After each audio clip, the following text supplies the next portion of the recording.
বিসমিল্লাহির রহমানির রহিম। আসসালামু আলাইকুম। আমি আশা করছি সবাই ভালো আছেন, সুস্থ আছেন।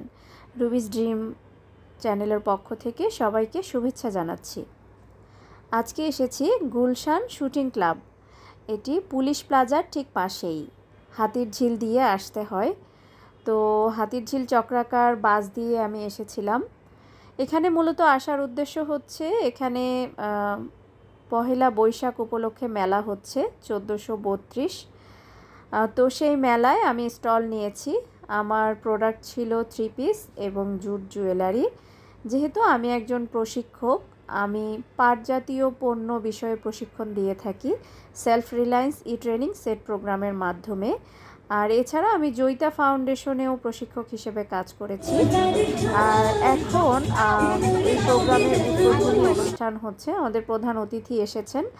প্রোগ্রামের উদ্বোধনী শেষে তিনি স্টেজে যাবেন, গান নাচ সব কিছুই হবে এবং প্রধান অতিথি সব স্টলগুলো ঘুরে দেখবেন, সকল পণ্যগুলো দেখবেন। আর এখানে মূলত বিভিন্ন জেলার থেকে স্টলাররা এসেছিলেন। মেলাটি একদিনের জন্য হয়েছিল।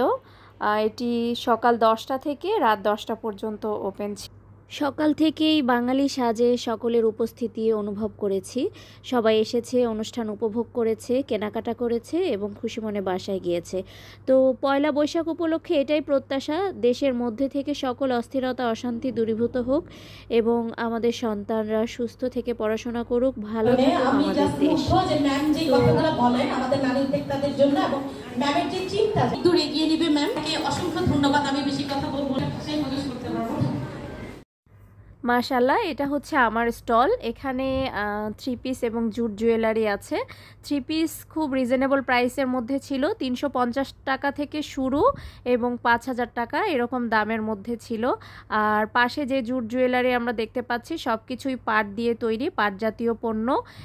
এগুলো অনেক রিজনেবল প্রাইসে ছিল। এখানে চুড়ি, মালা, আংটি 50 টাকা থেকে শুরু, 500 টাকার ভেতরেই ছিল।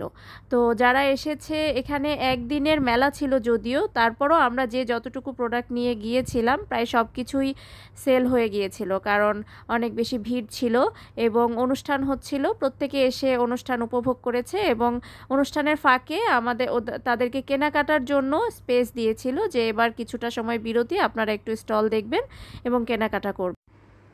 আলহামদুলিল্লাহ, অনেক ভালো সময় কেটেছে। পহেলা বৈশাখ সবার জীবনে ভালো কিছু বয়ে আনবে, এই প্রত্যাশায় আজকের মতো বিদায় নিচ্ছি। সবাই ভালো থাকবেন, সুস্থ থাকবেন। ধন্যবাদ সবাইকে। আসসালামু আলাইকুম।